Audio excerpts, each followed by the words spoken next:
Kapok le. Saking apanya? Beda.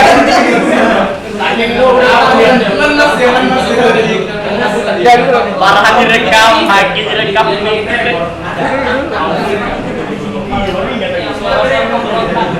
Suara rebel.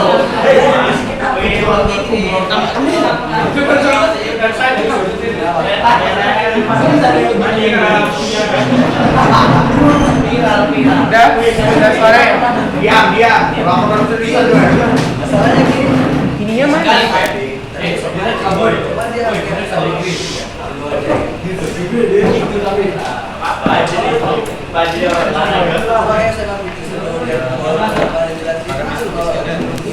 Oke, assalamualaikum warahmatullahi wabarakatuh. Oke, jadi KD kita untuk materi berikutnya. Semalam kan kita udah belajar konten bahasa editorial ya, yang terakhir. Coba cek, konten bahasa udah kan?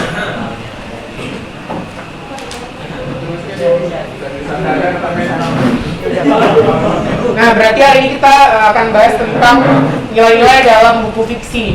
Jadi seperti namanya, fiksi itu adalah khayalan.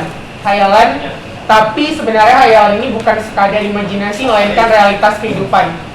Nah, jadi ada beberapa bab yang kita pelajari selama di kelas 12. Nah, itu adalah rancangan bab kita dari bab pertama sampai kalian tamat di kelas 12 di bulan Februari. Jadi setiap bab itu belajarnya 1 bulan. Bab keempat ini sekarang sedang kita masuki di bulan November. Nanti bulan Januari itu bab 5 tentang artikel. Terus bab 6 nanti tentang kritik dan esai. Kritik esai itu nanti kita belajar bagaimana mengkritik sebuah film.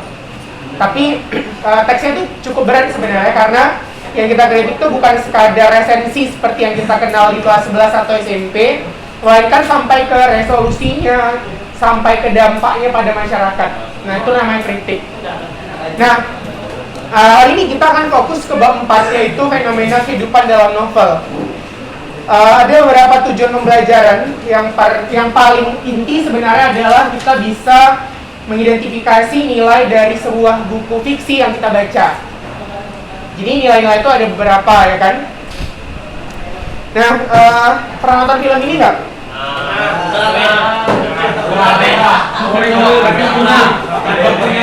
Oke. Ketika kalian nonton film Spider-Man, nilai apa yang pernah kalian ambil? Jadi mau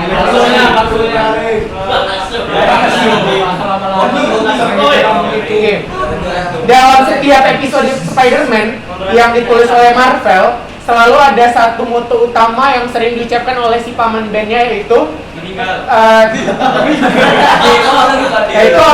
kekuatan besar datang bersama tanggung jawab yang besar. Kan kata kita kekuatan besar selalu datang bersama tanggung jawab yang besar. Nah, itulah nilai-nilai. Jadi setiap episode Spider-Man walaupun diganti-ganti tampilannya, tapi tetap ada satu moto utama yang ditanamkan dalam film Spider-Man. Artinya ketika kita dapat tambahan kekuatan baru, maka kita juga dapat tambahan tanggung jawab baru. Nah, itu namanya nilai. Nah, ketika kalian lihat Harry Potter, pernah baca nggak?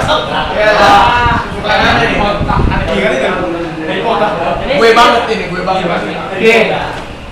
Kalau pernah baca bukunya dulu kan ada serial 1 sampai 7 ya? Nah, apa yang kalian pelajari? Coba satu orang yang bisa ngasih deskripsi, saya kasih nilai. Sihir. Untuk UH3. Apa ya? Tapi satu-satu, jangan main keroyokan ngasih nilainya. Itu, kalian pernah baca atau lihat film itu nggak? Udah ada nonton. Baca nggak pernah juga? Ya, yang pernah aja, yang pernah siapa? Terus coba deskripsikan apa yang pernah kalian pelajari.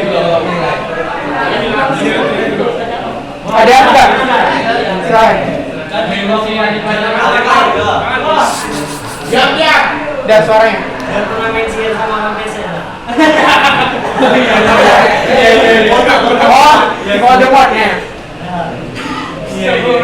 Kan pesek ada. Ya nggak usah lah, saya kasih poin untuk itu. Open sesame.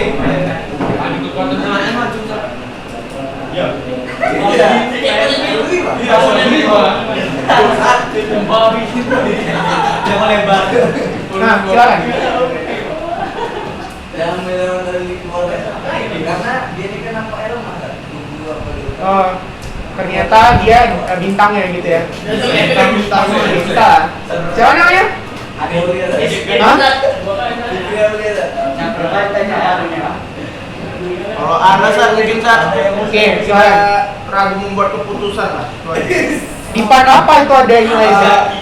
Terutama kalau misalnya jumpa sama Voldemort dia. Kan maksudnya dia tetap melawan, nggak mundur maksudnya dari. Oh, oke.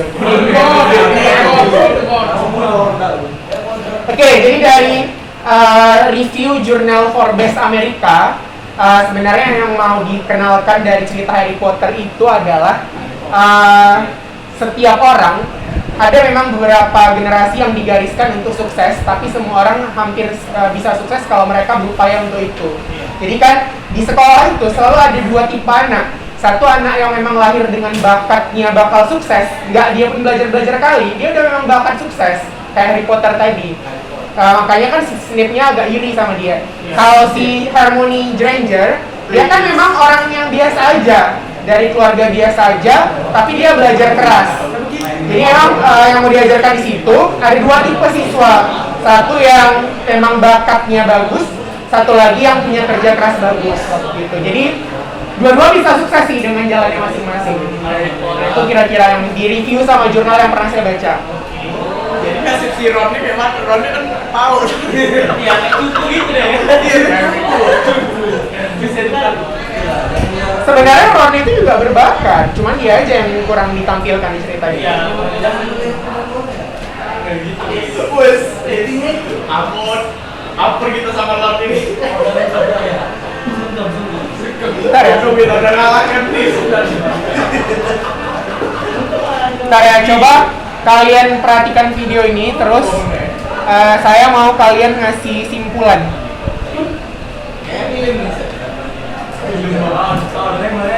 Sampai jam 10 ya, Sa? Karena nggak ada speaker, jadi coba jangan bersuara dulu supaya suara terdengar ya. Kok nggak terlihat? Iya, Iya.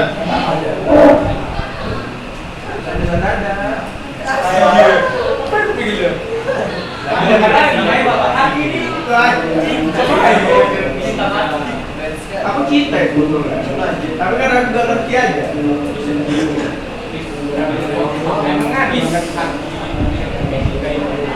Aku jangan gawe. Ya Allah, Coba lihat.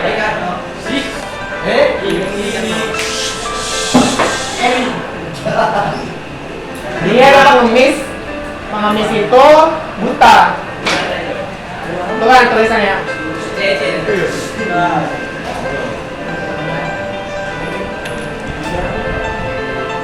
I'm blind, please help. Jadi katanya saya buta, tolong saya, katanya gitu kan. Tapi yang ngasih nggak banyak.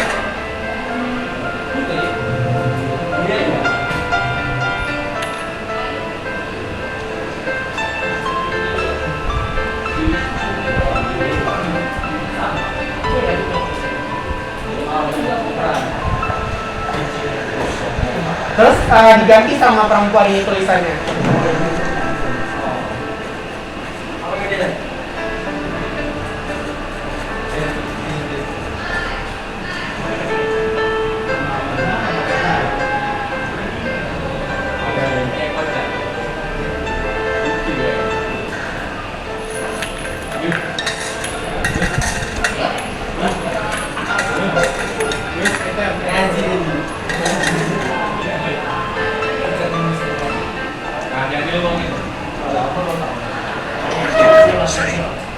Apa yang kau tulis katanya?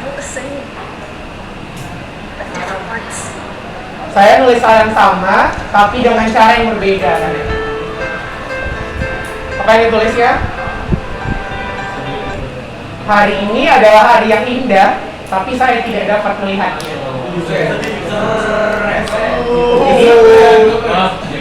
Jadi kan sebenarnya sama dengan tulisan I'm blind, please help tadi, cuman si gadis tadi menggantinya menjadi sesuatu yang lebih menggugah. Nah, jadi tugas sastra itu adalah mengganti sudut pandang realitas kehidupan supaya tampilannya jadi lebih bagus gitu, walaupun isinya sama. Ya, kalau misalnya kita lihat kondisi anak putus sekolah atau kesusahan sekolah, kayaknya kita hadirlah setiap hari di mata kita, tapi kita biasa aja kan. Tapi ketika kita nonton film Laskar Pelangi, gimana coba rasanya? Lebih tergugah kan? Oh, ternyata gini ya sekolah itu gitu. Nah, artinya apa? Sastra itu bertujuan menyampaikan sesuatu yang sama tapi dengan cara yang berbeda supaya orang lebih merasa itu bernilai. Nah, itulah tujuan dari sastra. Jadi sastra itu bukan hayalan tapi realitas kehidupan. Ya? Iya. Sedih ya kakak itu tadi. Iya, sedih. Kenapa? Yang lain kan? Bentar ya, satu-satu. Ada yang bisa dan 2 kalinya sedih ya. Sama tadi tak iksan ya. Nangis ada berapa? Tadi sedih juga ada. Nangis. Awal ini sorry ya begini. Kalau ini baru ada nangis sampai kau. Kirain tadi mau diapain gitu. Iya, tadi mau dia mau kamu.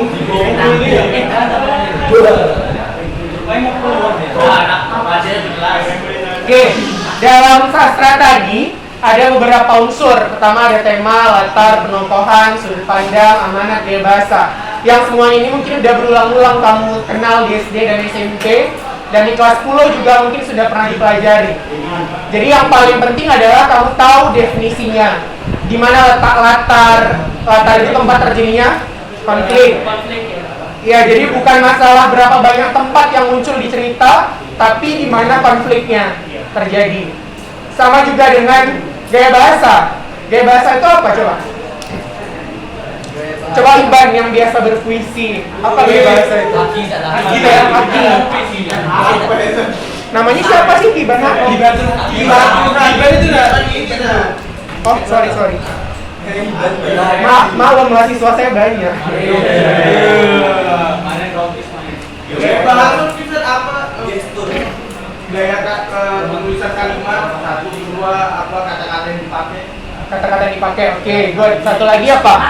Kalau kita berbicara gaya bahasa, maka ada 2 komponen yang mendalaminya. Pertama seperti kata si Aki tadi, ada kata-kata atau pemilihan yang kita sebut diksi. Satu lagi majas. Jadi diksi dan majas itu sama-sama berperan dalam proses penciptaan gaya bahasa. Ada diksi itu kan terkait dengan suku juga, dialek. Ada suku tertentu yang mematikan majas. Contoh, majas sarkasme pada orang Batak itu udah nggak sarkas lagi. Kenapa? Karena dasarnya bahasa Batak itu udah kasar. Jadi ketika kita kasih majas kasar, dia udah nggak mempan lagi. Makanya gaya bahasa itu terkait 2 hal. Pertama diksi dan majas. Ada beberapa suku yang dia mematikan nilai majas. Ada yang malah menghidupkan. Misalnya kayak di Melayu, dia makin berkembang majasnya karena Melayu itu banyak apa ya? Banyak berpengantarnya lah gitu. Mendayu-dayu kata orangnya kan. Jadi. Oke, itu dia unsur-unsurnya. Jadi ingat ya, ada pertanyaan nggak untuk unsur-unsur ini? Ini kayaknya nggak perlu saya jelaskan satu persatu. Kamu kalau rasanya selama ini ada yang mau ditanyakan, tanyakan aja. Nah, silakan. Hah? Pengertian majas tadi. Majas itu penggunaan kata konotasi. Artinya maknanya tidak sebenarnya. Kalau kono. Kalau dino sebenarnya. Kalau diksi itu pilihan kata. Saya tulis di depan ya. Diksi itu terbagi beberapa jenis. Kayak terus di situ kan? Nggak bisa. Ada diksi itu yang diksinya baku. Ada yang slang. Ya, bahasa percakapan. Ada diksinya itu ilmiah. Kalau dia pada bidang ilmu. Ada yang dialek. Ada yang idiolek. Nah, dialek inilah yang saya bilang tadi terkait dengan suku. Kalau idiolek ini gaya pribadi. Gaya pribadi itu misalnya gini, kalian saya suruh buat puisi, maka saya akan tahu gaya bahasanya si Wahyu gimana, gaya bahasanya si Aki bagaimana, gaya bahasanya si Fazli beda lagi. Nah itu namanya dialek. Tapi kalau dia terkait suku tertentu namanya dialek. Nah itu diksi. Kalau dia majas, penggunaan kata konotasi. Berarti dalam majas ada unsur-unsur yang sebenarnya tidak diartikan secara harfiah. Contoh, pada majas matahari yang kita sebut sebagai raja siang. Raja siang di situ kan tidak arti yang harfiah, matahari gitu. Nah itu namanya majas. Atau misalnya dia adalah sang merak di siang hari dan kucing hitam di malam hari. Nah itu berarti majas. Dia maksudnya pagi terkenal, malam tersembunyi. Oh, berarti sedang orang Batak itu matikan majas, kalau Batak itu ngomong segitinya ada gitu. Bukan, ada majas sarkasme yang kasar kan. Sarkasme itu kan nilainya kasar. Bukan orang Batak yang mematikan majas ya, tapi diksi Batak. Jangan itu nanti saya di bonus bukan. Jadi sarkasme itu kan nilainya kasar. Nah, dialeknya Batak itu menurut sebagian pakar bahasa juga kasar. Karena dia sama-sama kasar, maka sarkasme itu jarang dipakai dalam umpasa atau sastra Batak. Karena apa? Karena diksinya nggak berguna. Gitu, jadi sama-sama kasar dia udah. Itu namanya mematikan nilai majas, bukan orang Bataknya, tapi diksi Bataknya. Nanti dibilang pula orang Bataknya. Oke? Oke? Sampai situ ada lagi pertanyaan? Udah. Siapa namanya tadi?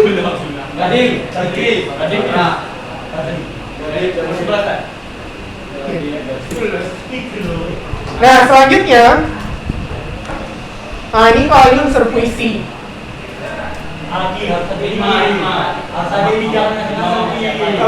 Enggak, si Aki udah termasuk bagus kok. Saya aja kalau baca puisi dia gitu, kalau nggak dia siswa, saya rasa udah kayak baca majalah. Nah itu dah.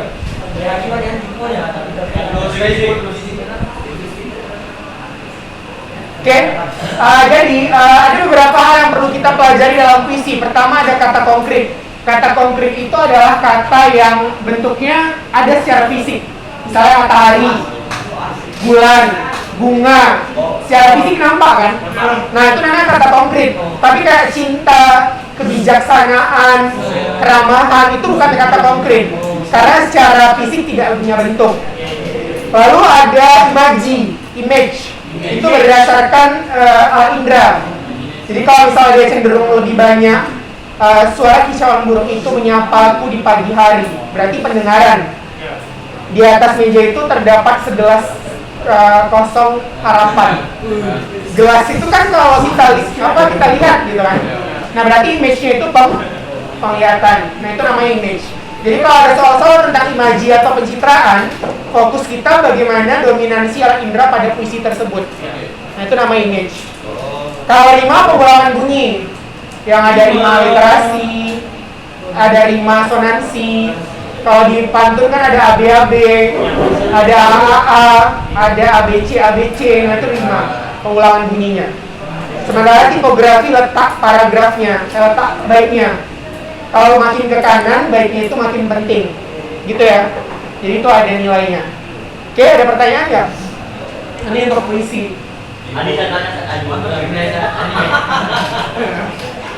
Lebih dari segalanya, puisi itu dulu berasal dari kata syair. Syair itu berasal dari kata syiur. Syiur itu artinya hati yang bersih. Jadi orang Persia dan Gujarat dulu, Persia dan Gujarat ini kan membawa Islam ke Indonesia kan? Orang itu bilang puisi itu dulu syiur, bukan puisi yang kita kenal sekarang. Karena orang itu percaya yang bisa buat puisi bagus itu adalah orang yang berhati bersih.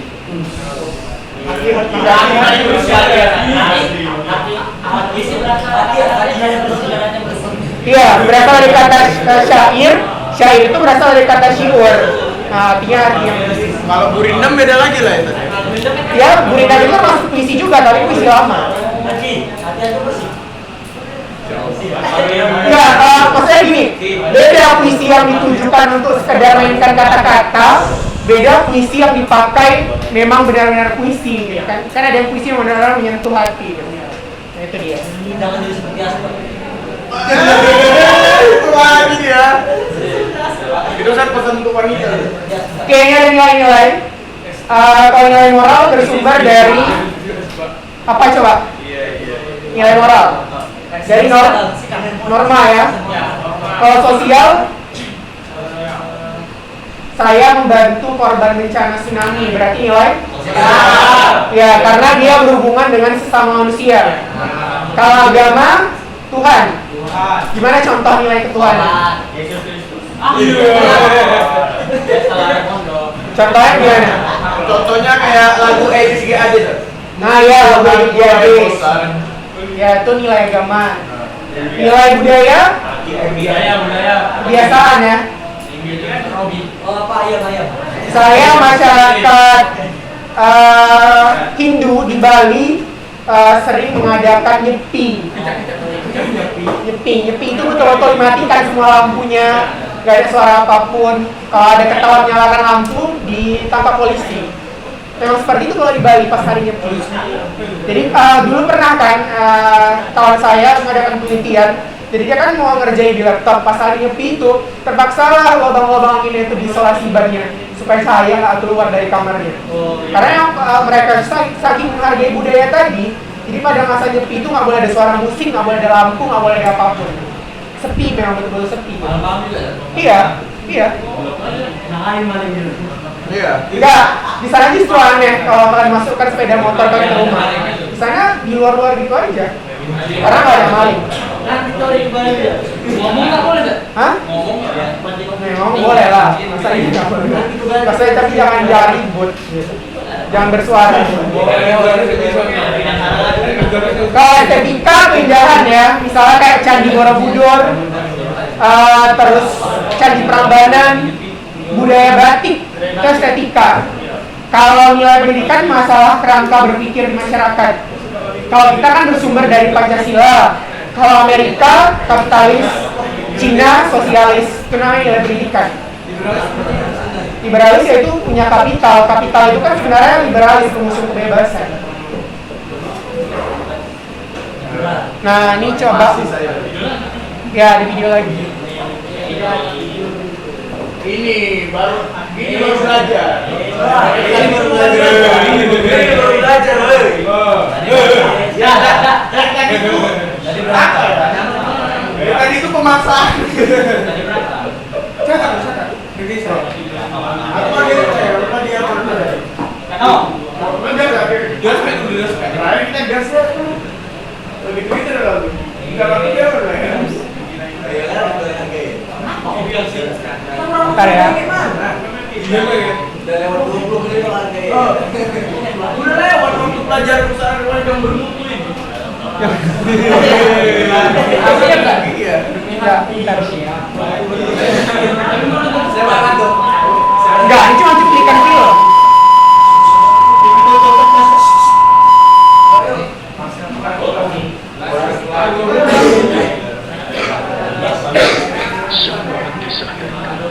Dengar ya suara.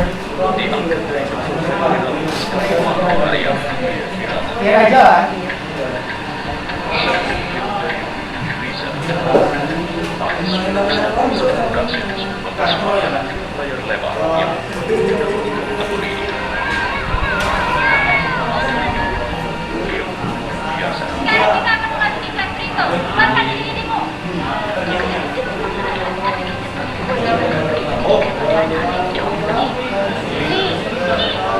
Lengga.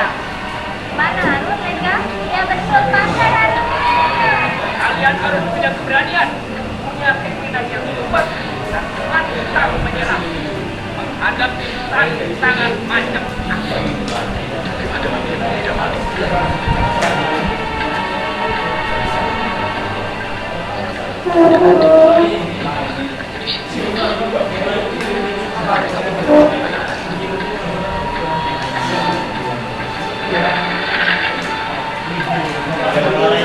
Sepeda pun udah senang lagi.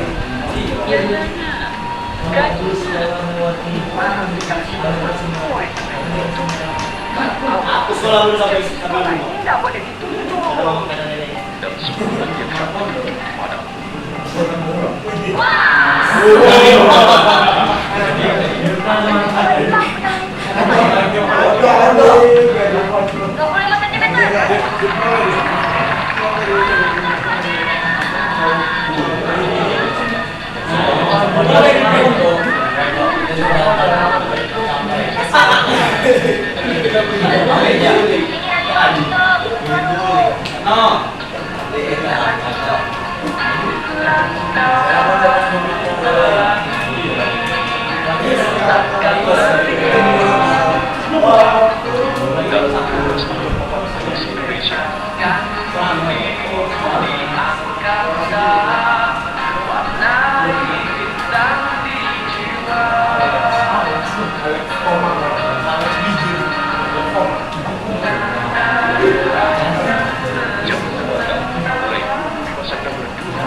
Oke, kalau enggak, saya cuma mau ngambil nilainya doang. Nilai apa aja yang bisa kita ambil dari cuplikan itu? Indahnya kehidupan. Coba dari jenis nilai tadi apa aja? Tertawa. Moral di mana? Yang penting kan bahagia.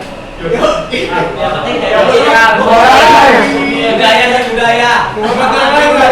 Satu-satu biar saya catat namanya. Sosial. Ya dari apa dulu? Enggak, ini kan dapat kan? Sosialnya apa? Normal. Ya contoh cuplikan tadi yang menggambarkan sosialnya mana? Sekolah. Sebelumnya? Oke.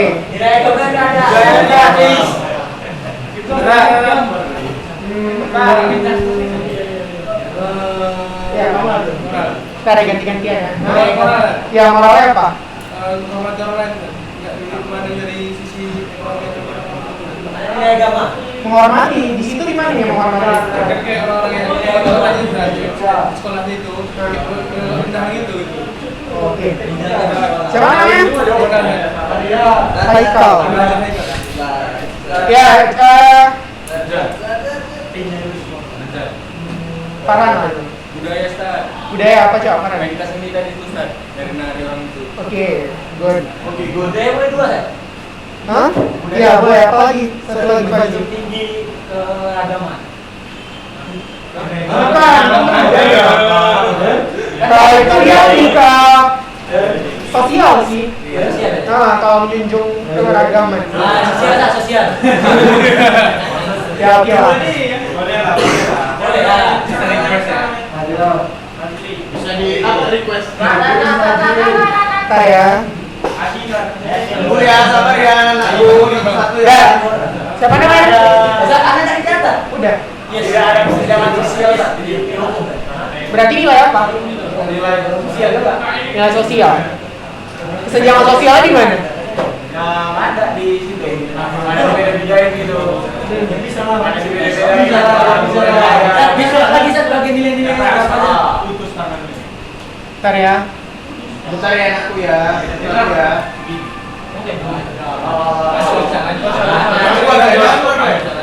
Bikin aja. Nanti aja, Bang.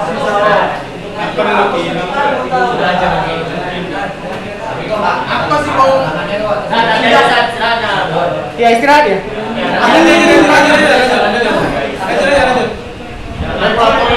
Iya. Sebetulnya San, Nama kamu siapa tadi? Muhammad.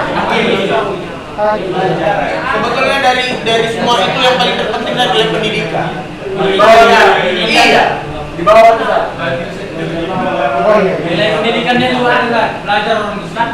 Kata susah apa Pendidikan. Ya estetika apa? apa? Apa estetika contohnya? Estetik kelas yang katanya. Ya harus kasih nilai kan contohnya. Ya salah tadi. Estetika keindahan pantai di pesisir. Oke. Good. Pendidikan. Orang itu belajar enak-enak. Belajar dengan bahagia. Hah? Ya aku pendidikan ya. Ya, malu kan tadi kan.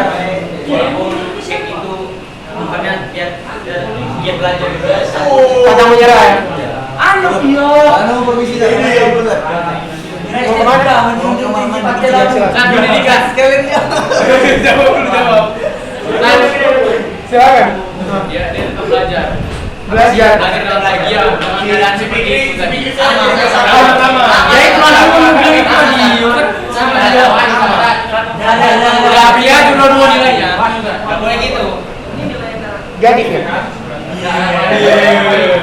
Ada nggak nilai religinya? Ada. Apa coba? Sekolah Muhammadiyah. Bukan, tadi gurunya bilang kayak gini. Kita tahu kita tidak bisa gaji guru di sini. Anak kita cuma 10. Tapi kalian tahu anak-anak yang 10 itu titipan Allah katanya. Yang dengan hati tadi ya sadar. Itu nilai religi. Berarti dia menjalankan pendidikan berdasarkan asas keagamaan. Nah, masih ada nih satu video lagi. Tapi saya lupa nama videonya. Ini kalau kata Ustaz Muslim ini once more. Once more. Dia bilangnya once more. Dia ngajar. Dari kepala sekolah SMP. Ada juga dia. Sudah tahu. Ya. Ya Hadis. Kita mau kita ini jangan mungkin.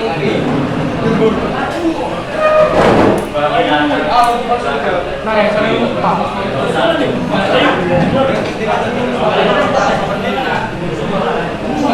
Bagi-bagi apa kamu?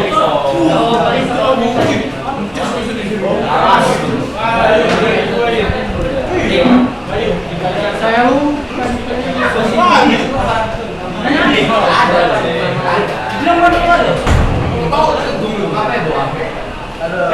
Mau ngapain gua bawa HP? Apa? Enggak lah. Apa itu? Ini kan cinta HP mu. Oh ya udah terus deh. Ya mengan.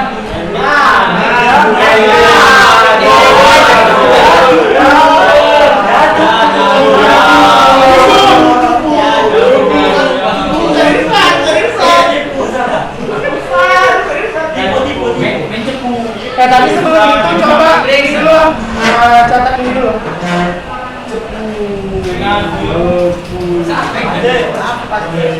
Pagi. Kurangi lagi. Fadli, kurangi jangan jadi Jadi kalau kita nanti ada, tapi saya nggak berencana memulasi dalam bentuk tulisan. Cuma mungkin nanti lah di akhir semester 2 aja. Tapi baca aja buku fiksi apapun yang ada di rumah. Nanti formatnya, kamu cari sinopsisnya, unsur intrinsik, dan kamu nilai apa yang bisa kamu ambil dari cerita fiksi itu. Kamu cari buku fiksi apa aja di rumah. Tapi fiksinya untuk usia kalian ya, bukan yang untuk dewasa. Terus, kan di bawah 18 tahun kan? 18.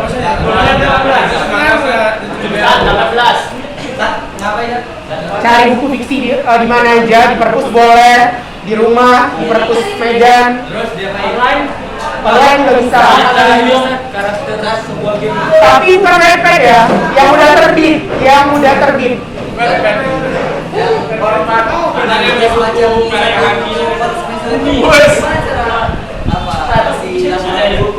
Laporannya itu nanti di akhir semester 1 di bulan November ini akhir. Tapi itu kan buku non fiksi kemarin ya. Kalau ini buku fiksi. Ya, buku fiksi ini untuk semester 2 nanti laporannya. Tapi dari sekarang dibaca. Buku fiksi itu yang basisnya novel, roman gitu ya. Bukan yang agama, bukan fisika gitu kan. Kayak ya Laskar Pelangi, Negeri Lima Menara, Cahaya Cinta Pesantren. Sang pemimpin gitu lagi. Cahaya Cinta Pesantren itu Yuki Kato kan? Iya. Iya kan? Nah itu dicatat ya nanti cara buat laporan ini. Si Hamka tuh tadi katanya Karyana itu. Dia kan baca pulang. Dari Li. Ah ya dari Gorengan 20 pulang ya Pak. Iya. Ada Dia bertahan itu bukan karena popularitas, tapi karena dia sebagai yang Ada utang dulu ya? saya pernah baca. Kan kalau yang ini Wagiano kan. Yang dia cerita Itu kan yang dari Bayu. Hah?